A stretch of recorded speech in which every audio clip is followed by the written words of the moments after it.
दोस्तों नवीन global study में एक बार फिर से आपका बहुत वेलकम है।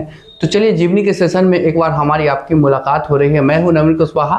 तो जानते हैं कि राजा महेंद्र प्रताप का जीवन परिचय कैसा रहा होगा दोस्तों। तो चलिए जानते हैं कि राजा महेंद्र प्रताप का जीवन परिचय कैसा है। तो दोस्तों ये हैं राजा महेंद्र प्रताप। दोस्तों राष्ट्रभक्त राजा महेंद्र प्रताप का जन्म 1 दिसंबर 1886 ईस्वी को उत्तर प्रदेश के अलीगढ़ जिले के मुरसाल नामक स्थान पर हुआ था। दोस्तों उन्होंने हाथरस के राजा हरनारायण ने गोद लिया था। उनकी परवरिश राजसी ढंग से हुई, किंतु वे देश की दुर्दशा को लेकर के हमेशा चिंतित रहते थे। उनका हृदय मानवीय सद्कार्यों से अनुशासित रहता था। दोस्तों बाल्यकाल में ही उन्होंने यह सोचना आरंभ कर दिया था कि भारत में मौजूद ब्रिटिश हुकूमत को किस प्रकार वे उखाड़ फेंक सकते हैं। 23 वर्ष की उम्र में अर्थात 1909 में उनके द्वारा प्रेम महाविद्यालय नामक राष्ट्रीय शिक्षा की स्थापना की गई और अपनी जमींदारी का एक बड़ा भाग उसके संचालन हेतु पृथक कर दिया गया। दोस्तों उस संस्था के बाद कई स्वाधीनता सेनानी तैयार हुए थे। उनका यह मानना था कि अंग्रेजों के धुर विरोधी राष्ट्रों से यदि मदद प्राप्त की जाए तो भारत को आज़ादी दिलवाना आसान हो सकता है। अपने विचार को पूर्ण करने के मकसद से वे 29 वर्ष की उम्र में भारत से बाहर चले गए। दोस्तों उस समय प्रथम विश्व युद्ध का दौर था और तब अंग्रेजों ने भारत के सभी प्रकार की राजनीतिक गतिविधियों पर सख्ती से प्रतिबंध लगा रखा था। दोस्तों इसी कारण उन्होंने भारतीय भूमि को त्याग कर देश की आज़ादी के लिए संघर्ष करने का संकल्प ले लिया था। दोस्तों प्रथम अंतरिम आज़ाद हिंद सरकार। अफगानिस्तान पहुंचने के पश्चात प्रथम अंतरिम आज़ाद हिंद सरकार की स्थापना की गई थी। वह इस सरकार के प्रथम राष्ट्रपति थे। मौलाना मोहम्मद बरकतुल्लाह खां को इस सरकार का प्रधानमंत्री बनाया गया था। प्रथम विश्व युद्ध के वक्त इस सरकार ने अपनी आज़ाद हिंद फौज की भी थी। तब उसमें 6000 सैनिक थे।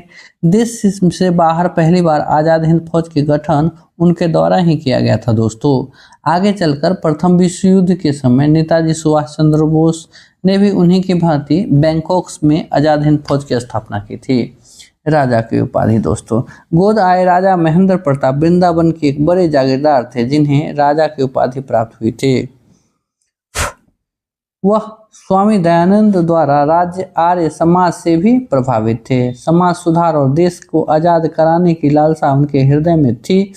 अपनी जागीरदारी में वे उन्हें और प्रेम महाविद्यालय तथा बाद में गुरुकुल वृंदावन की स्थापना के उद्देश्य से भी यथेष्ट मात्रा में भूमि प्रदान की गई थी। वे चाहते तो शान से अपनी ताउम्र जीवन जी सकते थे, किंतु यह भारत देश कुछ के लिए कुछ कर गुजरना चाहते थे। दोस्तों जब सन 1914 में यूरोप में प्रथम विश्व युद्ध आरंभ हो गया और युद्ध के आरंभ में जर्मनी की विजय होती नजर आ रही थी, तब राजा महेंद्र प्रताप ने देखा कि स्थिति के अनुसार हिंदुस्तान से अंग्रेजी हुकूमत को उखाड़ फेंकने का स्वर्णिम अवसर है।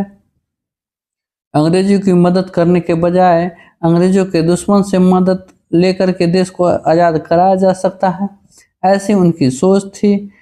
अपनी इसी सोच पर अमल करते हुए राजा महेंद्र प्रताप ने अपनी जमींदारी में से जो भी संपत्ति बेची जा सकती थी उसे बेचकर पर्याप्त धन का प्रबंध किया और कुछ साथियों के साथ समुद्री जहाज द्वारा मुंबई से जर्मनी के लिए प्रस्थान कर गया। दोस्तों माना जा रहा है कि स्वामी श्रद्धानंद जी के ज्येष्ठ पुत्र हरिश्चंद्र विद्यालंकार भी तब उनके साथ गए थे। इस प्रकार अभिनव सोच के राजा महेंद्र प्रताप ने अपना विदेश गमन किया था। दोस्तों बर्लिन समिति उस समय भारतीय क्रांतिकारियों का केंद्र बना हुआ था जर्मनी। वहाँ वीरेंद्र सरकार पिल्लई, डॉक्टर भूपेंद्र नाथ दत्त, वीरेंद्र नाथ चट्टोपाध्याय, अब्दुल गाफिर, मोहम्मद बरकतुल्लाह, डॉक्टर चंद्रकांत गोस्वामी, डॉक्टर चंपकमन पिल्लई जैसे कई क्रांतिकारियों ने मिलकर बर्लिन समिति बना ली थी। दोस्तों महान तपस्वी क्रांतिकारी लाला हरदयाल भी तब वहां पहुंच चुके थे। जर्मन हुकूमत ने बर्लिन समिति की मदद से भारत में शस्त्रों से भरे कुछ जहाज भेजे, किंतु शक्तिशाली ब्रिटिश नौसेना ने उन्हें भारतीय क्रांतिकारियों तक पहुंचने नहीं दिया। उन्हें पकड़ लिया गया अथवा नष्ट कर दिया गया। यदि वे जहाज भारतीय क्रांतिकारियों के हाथ लग जाते तो शायद इतिहास दूसरे ढंग से लिखा गया होता दोस्तों। राजा महेंद्र प्रताप ने भी जर्मनी के सम्राट कैसर से मुलाकात की थी और उनके समक्ष यह मसौदा रखा था कि वह अफगानिस्तान के शाह पर असर डालकर वहां एक अंतरिम आजाद हिंद सरकार बनाने में मदद दे। यह सरकार भारत में बगावत कराकर वहां से अंग्रेजों के बीच संघर्ष करेगी। कैसर को यह योजना उचित लगी, उसने इसे मान लिया। राजा महेंद्र प्रताप को तदनुकूल साधनों के साथ अफगानिस्तान भेजा गया। राजा अपने साथियों के साथ वहां पहुंचे और उन्होंने सन 1915 में प्रथम आजाद हिंद सरकार का गठन भी कर लिया। हबीबुल्लाह की मक्कारी दोस्तों, अब यहाँ पर गद्दारी की दौर शुरू होती है। तत्कालीन अफगानिस्तान के शासक उस वक्त अमीर हबीबुल्लाह खां था। वह धूर्त और महत्वाकांक्षी शख्स था।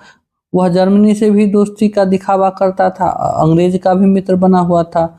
उसने आजाद हिंद सरकार बन तो जाने दी, लेकिन उसका जोर चलता तो वह राजा महेंद्र प्रताप और उसके साथियों को पकड़कर अंग्रेजों को सुपुर्द कर देता।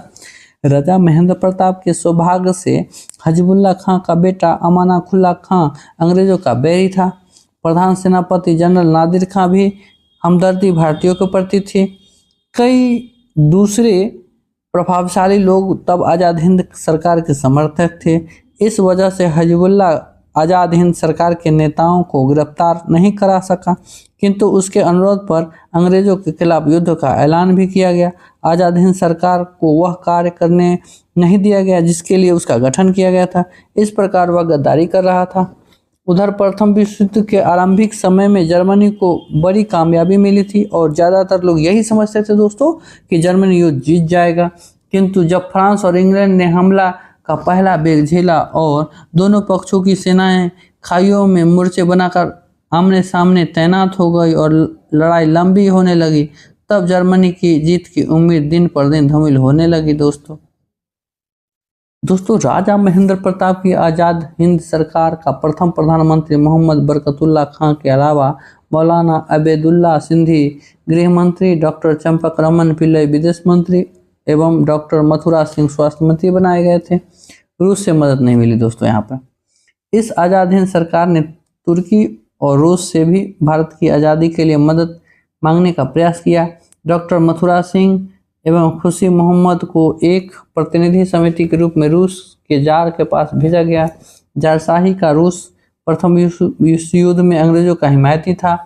नतीजा यह निकला कि प्रतिनिधि समिति के दोनों सदस्यों को ताशकंद में ही गिरफ्तार करके अंग्रेज हुकूमत के पास भारत भेज दिया गया। दोस्तों भारत में राजद्रोह का अपराध डॉक्टर मथुरा सिंह को अंग्रेजों ने फांसी दे दी। अफगानिस्तान में रहकर भी आज़ाद हिंद सरकार सार्थक नहीं साबित हुई। ब्रिटिश गुप्तचर उस पर दृष्टि रखते थे, अतः राजा महेंद्र प्रताप ने कबायली इलाकों में घुसकर वहां से भारत पर हमला करने का प्रयास किया, किंतु यूरोप में जर्मनी की हार हो जाने से उनके सभी प्रयासों को नाकामी का मुंह देखना पड़ा। दोस्तों रूस में परिवर्तन का दौर। महायुद्ध निपट जाने के पश्चात रूस में साम्यवादी क्रांति हुई और जारशाही का अंत हुआ। 1918 में राजा महेंद्र प्रताप रूस पहुंचे और रूसी नेता लेनिन से उनका घनिष्ठ परिचय हो गया। लेनिन ने उन्हें भारत लौट जाने और उसकी आज़ादी के लिए संघर्ष करने का परामर्श दिया, जिससे समयकुल अथवा व्यवहारिक परामर्श नहीं कहा जा सकता था। राजा महेंद्र प्रताप का नाम तब राजद्रोहियों की सूची में सबसे ऊपर था। भारत में उसकी तमाम संपत्ति जब्त की जा चुकी थी। भारत पहुंचते ही उसको सीधे फांसी पर चढ़ा दिया जाना था। नवोदित साम्यवादी रूस हेतु पूंजवादी यूरोप की चुनौतियाँ ही इसकी इतनी ज़्यादा थी कि लेनिन भारत की आज़ादी के लिए इंग्लैंड से दुश्मनी मोल लेने की गलती नहीं कर सकता था। यदि साम्यवादी रूस के दृष्टिकोण से सोचा जाए तो लेनिन का फैसला गलत भी नहीं था, क्योंकि अभी साम्यवादी रूस को स्थापित करना उसकी प्राथमिकता थी। दोस्तों अमानुल्लाह खान की मदद से भारत पर हमला। वर्ष 1919 में अफगानिस्तान के शासक हबीबुल्लाह का वध कर दिया गया। वह उसके स्थान पर अमानुल्लाह खान ने शासन संभाला। अमानुल्लाह खान से राजा महेंद्र प्रताप के अच्छे संबंध थे। वह तत्कालीन अफगानिस्तान पहुंचे। उनके तथा तुर्क नेताओं के उकसाने पर 29 मई 1919 को अमानुल्लाह खान ने हिंदुस्तान पर हमला बोल दिया। अंग्रेज कौम ने जर्मनी और तुर्की को हरा दिया था। उनके लिए अफगानिस्तान को हराना एकदम सरल कार्य था, किंतु वे युद्ध को उकताए हुए थे। लड़ने के बजाय उन्होंने अमानतुल्लाह खां की कुछ मांग मानकर समझौता कर लिया। युद्ध में उन्हें कुछ खास मिलना नहीं था, संधि के द्वारा उन्हें कुछ गंवाना नहीं पड़ा, किंतु राजा महेंद्र प्रताप का आज़ादी का ख्वाब अवश्य संकट में पड़ गया। दोस्तों, विश्व संघ और विश्व सरकार, संपूर्ण विश्व को सौहार्द भाव में बांधना राजा महेंद्र प्रताप का प्रिय स्वप्न था। इसी से प्रेरित होकर उन्होंने प्रेम महाविद्यालय का गठन किया था। अब वह पूर्णतः प्रेम धर्म के प्रचार में डूब गए। पहले विश्व युद्ध के पश्चात एक राष्ट्र संघ लीग ऑफ नेशंस की स्थापना हुई। उसी को आगे बढ़ाकर राजा महेंद्र प्रताप ने एक विश्व संघ एवं विश्व सरकार की स्थापना के लिए प्रचार प्रसार आरंभ कर दिया। दोस्तों, इस संदर्भ में वह चीन और जापान भी गए। जापान में उनकी भेंट रास बिहारी बोस व आनंद मोहन सहाय से भी हुई। उनके साझा प्रयासों से सन 1926 में नागासाकी में एशियाई युवक सम्मेलन का आयोजन संभव हुआ, किंतु जापानी हुकूमत ने इंग्लैंड के राजदूत के दबाव में राजा महेंद्र प्रताप को नागासाकी में जहाज से उतरने की इजाज़त नहीं दी। दोस्तों, राजा ओसाका चले गए तो वहां भी उन्हें होटल से बाहर जाने की आज़ादी नहीं मिली। उन्होंने एशियाई युवक सम्मेलन में भागीदारी नहीं करने दी गई। सम्मेलन खत्म हो जाने पर उन्हें जबरन जहाज पर चढ़ाकर जापान से बाहर कर दिया गया। दोस्तों, राजा महेंद्र प्रताप यायावर की भांति कई देशों में भटकते रहे। भारत में उनकी प्रविष्ट गैर कानूनी निषेध थी। कुछ समय के लिए वह अपने पूर्व प्रधानमंत्री मोहम्मद बरकतुल्लाह खां के साथ अमेरिका भी गए और गदर पार्टी के सदस्यों से भेंट की। आर्यन समाज की स्थापना का ख्वाब, राजा महेंद्र प्रताप एक आर्यन देश का गठन करना चाहते थे। उनमें उन तमाम देशों को मिलाकर एक राष्ट्र बनाया जाना था जिसमें आर्य लोग रहते हैं। उन्हें भारत के अलावा अफगानिस्तान और ईरान को भी शामिल किया जाना था। उन दिनों ईरान एवं अफगानिस्तान में हिंदू विरोधी भावना वैसी ही नहीं थी जैसी सन 1947 के बाद पश्चिमी देशों के प्रयत्नों से उत्पन्न हुई। आर्यन का ख्वाब ही रह गया। दोस्तों, सन 1938 में अंग्रेजों ने भारतीयों को सीमित आज़ादी दी थी, जिसके मुताबिक कई प्रांतों में कांग्रेसी सरकारों का गठन हुआ था, किंतु वे सरकारें भी राजा महेंद्र प्रताप को भारत आने की आज़ादी नहीं दिला सकी। वह सन 1945 में ही भारत आ सके, जब अंग्रेजों ने यह ऐलान कर दिया कि अब इंग्लैंड भारत में अपनी हुकूमत जारी नहीं रखना चाहता है।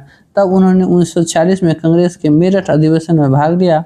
1957 में वे मथुरा की लोकसभा सीट से सांसद चुने गए और जीवन के अंतिम दिनों में विश्व बंधुत्व की भावना एवं धर्म प्रचार भी किया। इस उद्देश्य से उन्होंने अपना नाम पीटर पीर प्रताप रख लिया था। 29 अप्रैल 1979 को राजा महेंद्र प्रताप जी का निधन हो जाता है। दोस्तों, ये थे राजा महेंद्र प्रताप। इनका जीवन परिचय आपको कैसा लगा आप कमेंट जरूर करेंगे और अपना बहुत ख्याल रखेंगे। मिलते हैं नेक्स्ट वीडियो में। धन्यवाद।